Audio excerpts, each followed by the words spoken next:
Welcome to Salesology, conversations with sales leaders, the art of faster, easier, more profitable sales. When you're ready to transform your sales for today's transforming market, we've got you covered.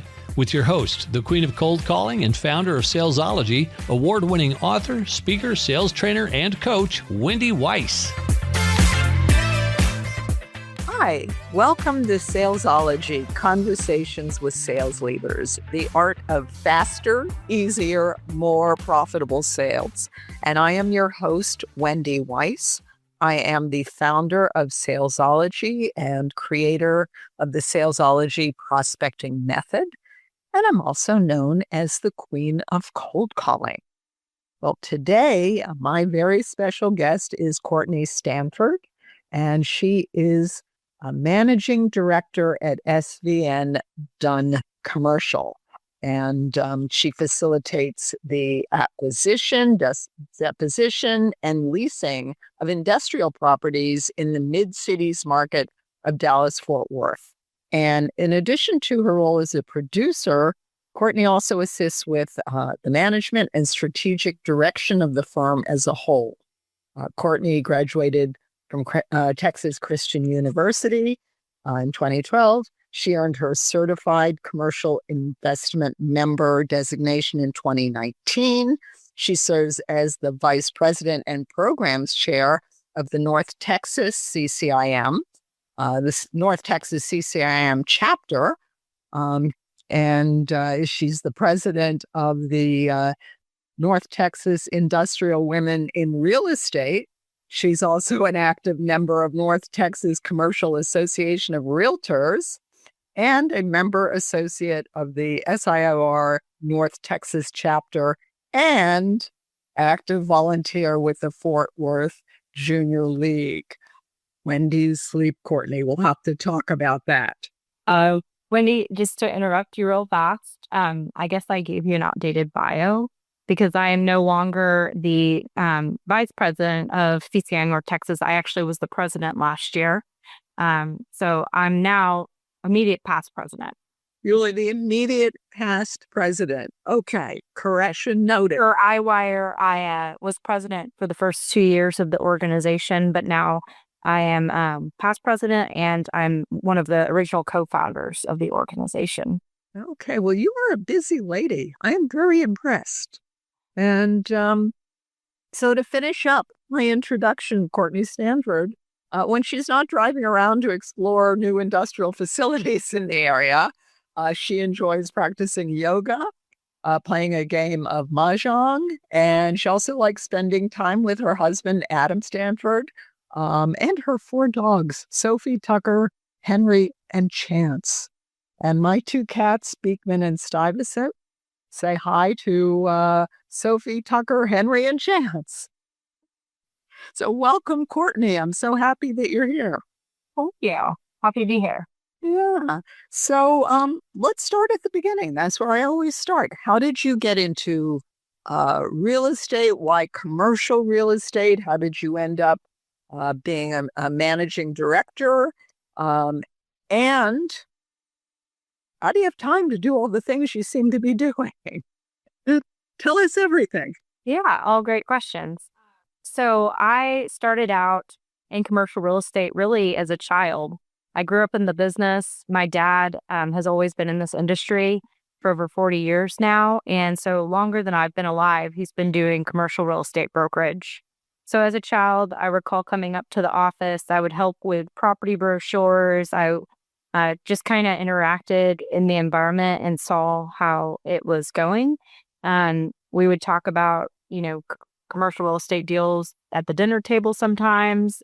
Sometimes I'd be riding around in the car with my dad, just seeing him go on tours. So I really had a lot of exposure in my early years. When I was in college, I actually interned for my dad's company, which at the time was Just Done Commercial.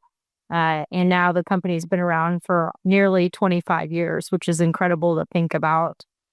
I did take a little bit of a break. I decided I kind of wanted to do my own thing after college. So for the first 5 years of my career, I did a couple other things just to get some experience and do something outside of the real estate business. But eventually I got pulled back into it. when I was in my late 20s, and the rest was history. So I started out as as kind of a director of operations or office manager type. And then I became licensed and worked towards my CCIM, which I really encourage everybody I interact with to do. It was one of the best things I ever did for my career. And then once I had more experience as an advisor, I worked my way up to vice president. And then about 2 years ago, I became managing director.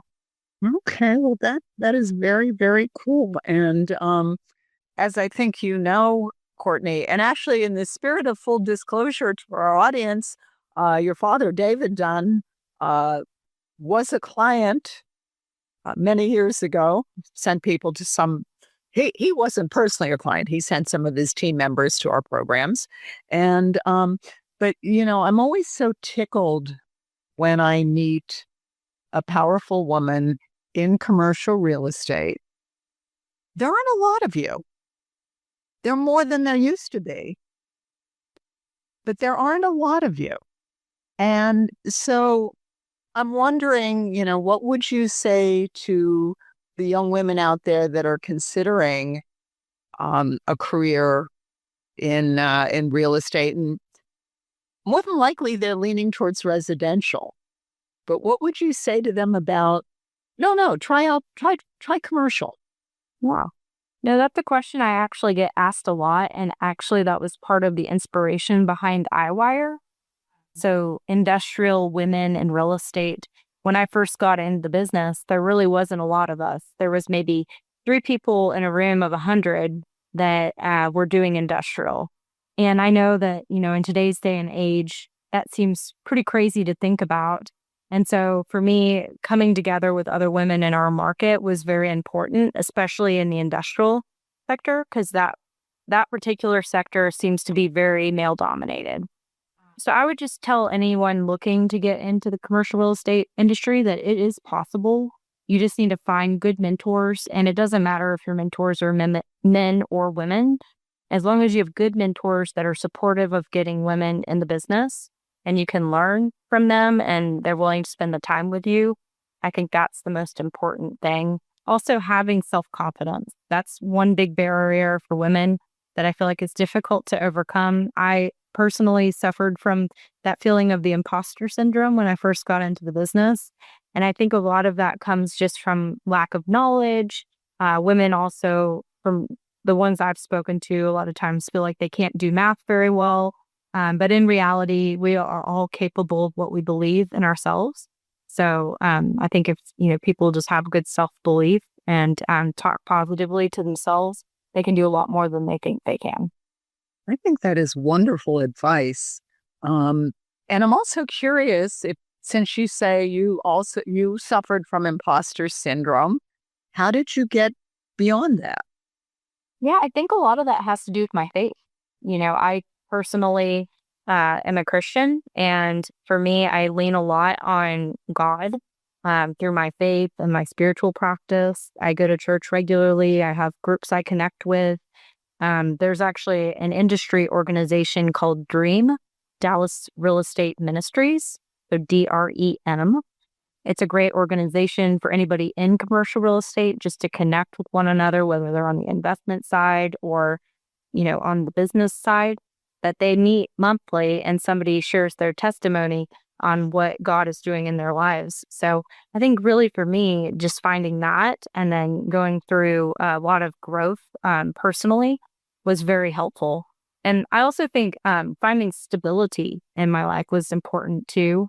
When I was in my 20s, that was probably the most hard time for me because I think it's almost like being in your teenage years all over again. But this time you don't have your parents there to help guide you through all that growth and change.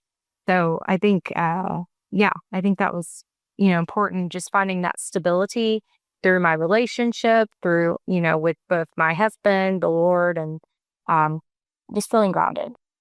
Okay, that's wonderful advice. Thank you for that. Absolutely. Yeah. So as a managing director, you manage a team of brokers, correct? What does your team look like? They've all been around forever. They're all brand new. They're a mix. So what do they look like? Yeah. So, it's changed over time. When I first was brought on, I wasn't a managing director, I was an office manager. But from day one, I had a conversation with these brokers and I told them, I'm not here as your assistant. I'm here to help with the strategic direction of this company. And I want to help with, making it a better place for everybody to want to stay here over time. But, you need to treat me with respect. And I think that conversation Courtney, go on. from day one. Yeah. And so I think it was difficult when I first started because I came in with a bunch of brokers that my dad had hired that none of them had any respect for me. It was all men. There was some people that had been there in the business for, 5+ years. And then here I am, the daughter of the owner, coming in and changing things up.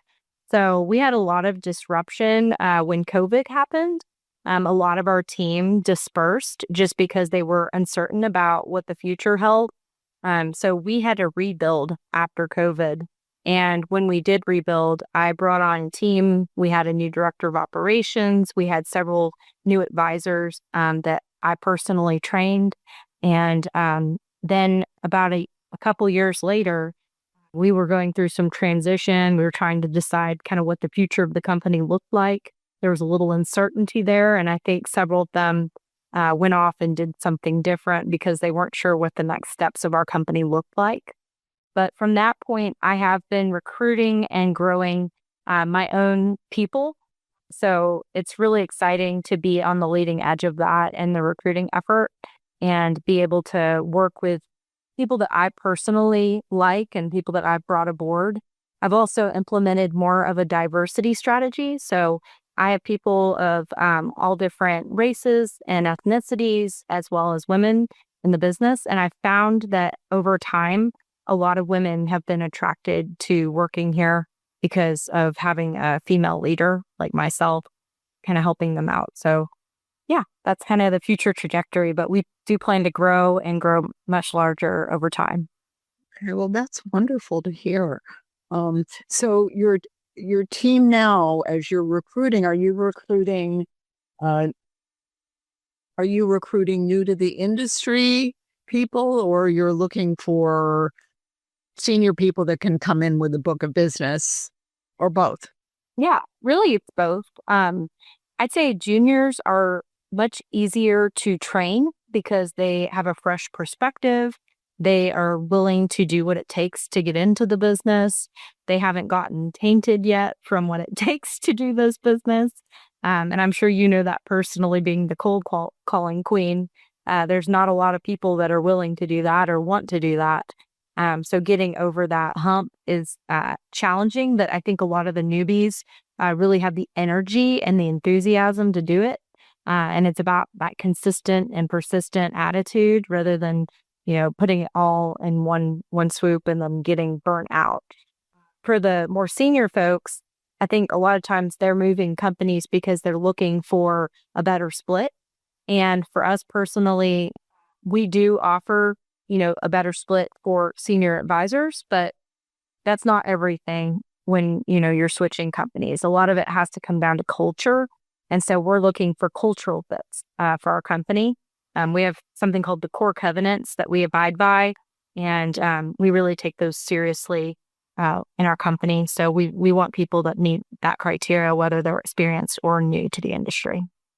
Okay. So I think I'm kind of hearing that you're really trying to cultivate a culture where it's a real team community kind of feeling, rather than everybody's just kind of doing their own thing, whatever that might be. Absolutely. Yeah. Okay. So I am curious about continuing with what we're talking about, recruiting, because when I talk to my clients, what I hear from almost all of them is how hard it is to find people. Wow. Whether they have experience or not, just to find somebody that seems to meet whatever criteria you've laid out. So how are you doing that? Yeah. So I actually just started working with a company called Career Plug. And Career Plug is an applicant tracking system that plugs into all of the job boards. So I personally use this, and what it does is you work with them. They have AI that helps you generate some job descriptions based on what you're looking for. And then they even have pre-screening questions that you can ask people before they apply. For example, we require a commercial real estate license, which really is a real estate license in the state of Texas. You can do residential or commercial with it, but we're looking for people that want to do only commercial. And then we also look for people that have at least 1 year of savings in the bank. It takes a lot to get into this industry, and so we don't want to give any false promises to anybody.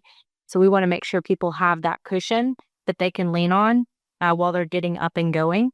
And so those are very specific criteria. And with that, we don't get as many applicants as we probably would with a W-2 position. But what we do find is that a lot of military people are interested in this job, as well as people who come from like a sports background, or people who come from like a small town, but they have a really strong work ethic. Those are all really good, suitable people for this position. But at the end of the day, it comes down to personality. Can they connect with our clients? Are they willing to be part of our culture? Do they really embrace those things? All right. So one of the questions that I asked you in preparation for doing these interviews was I was asking you about things that you were working on.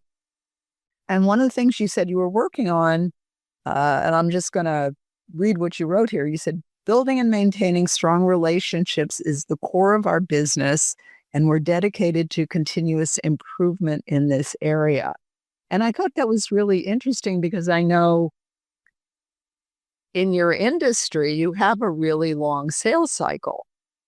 It might take several years before a deal happens, and then it might be another several years before that client does anything else. So how do you do that? How do you maintain that relationship? You can't call them every week. Hey, what are you doing? So how do you maintain that? Well, that's a great question.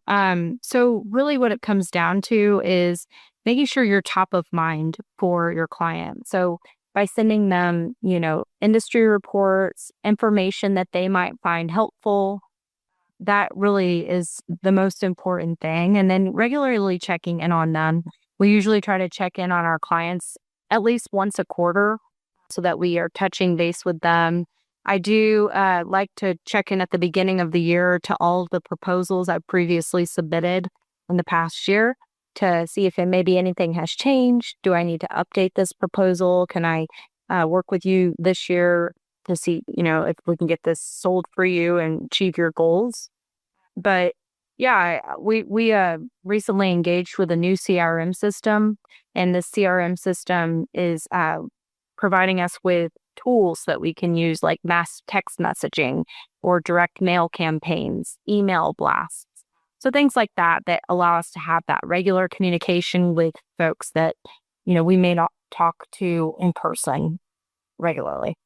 Okay. So when you say you're reaching out on a quarterly basis, you're talking about texts, emails, direct mail. Form of a touch, just to regularly be in contact with them. Whether it's a quarterly newsletter, a text message about, a recent building comp that's sold in their area that they might want to know about, or a postcard just talking about something relevant to what they're dealing with.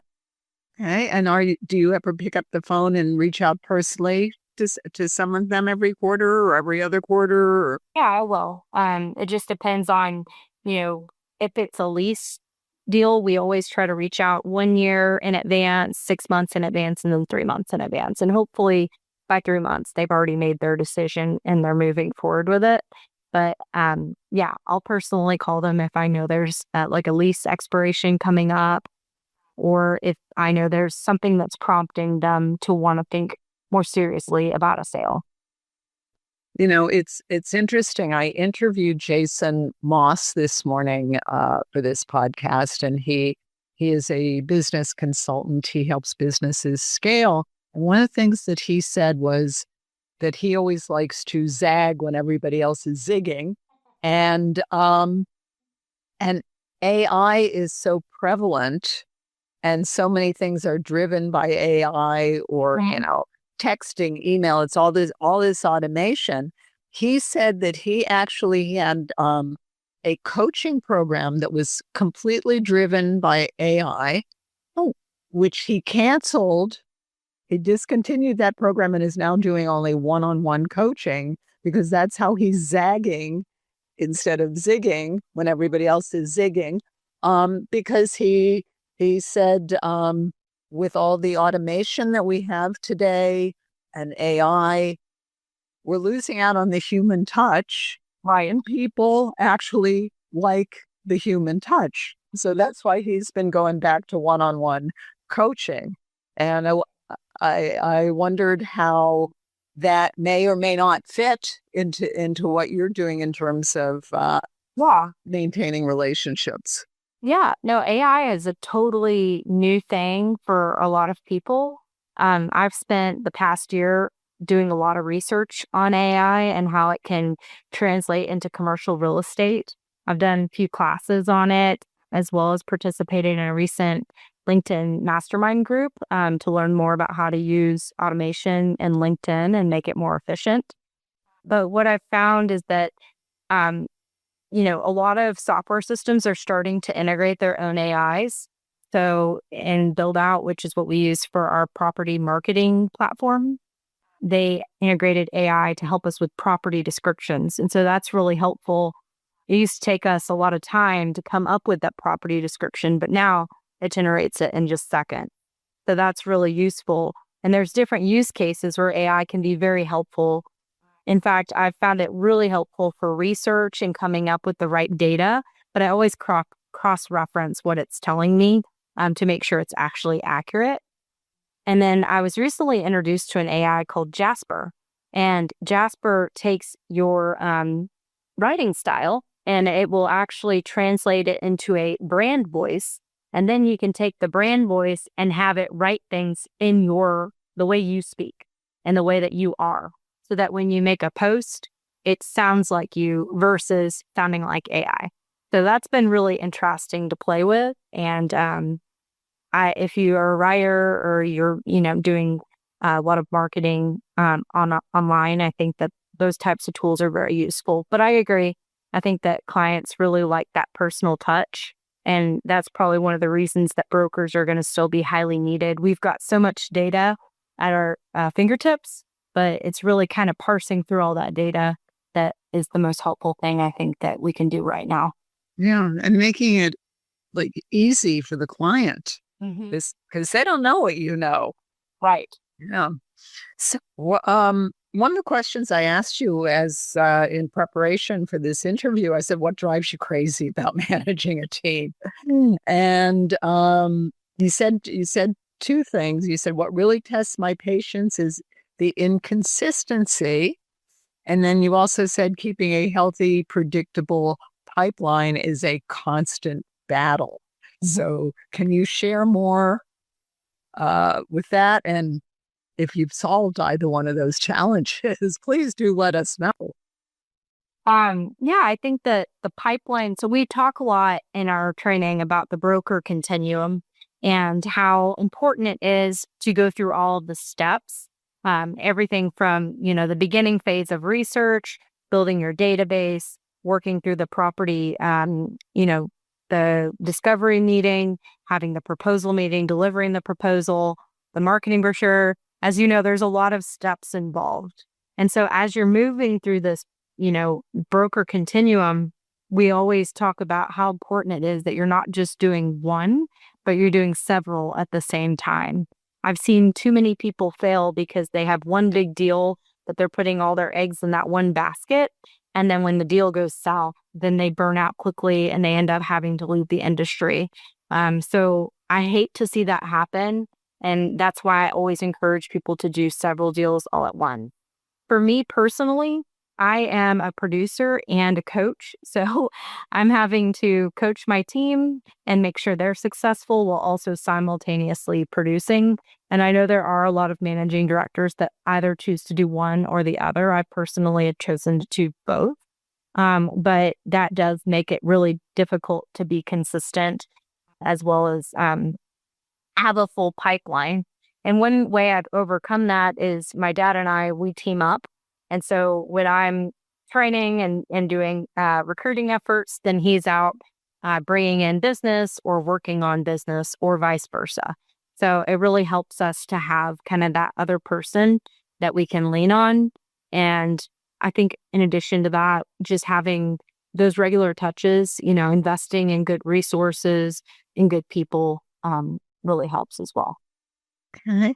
So how do you keep your newbies being consistent and building their pipelines? And if they're junior brokers, they perhaps are setting it, doing the prospecting and business development for you and your father. Yeah. But how do you keep them consistent in doing that? So each one that comes in, we allow them to choose their specialty. So that's a big thing because a lot of other brokerages tell you, okay, you're going to specialize in X, or you can only do tenant rep, or you can only do investment sales. We allow our people to do whichever they choose, but we do require them to, whatever they do choose, specialize in a specific market area and a specific product type.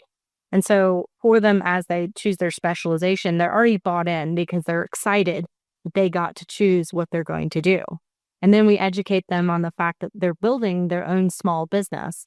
So when they start to view themselves as the entrepreneur, they feel more bought in, they want to do better. And then on top of that, we really instill with them in their first 7 weeks of training a lot of balancing and building of their database and how important it is to be a market knowledge expert. So they go through a lot of training that really prepares them so that when they come out, they're ready to go to their meetings, they're ready to prepare those proposals, they're ready to prepare their marketing brochures with no issues.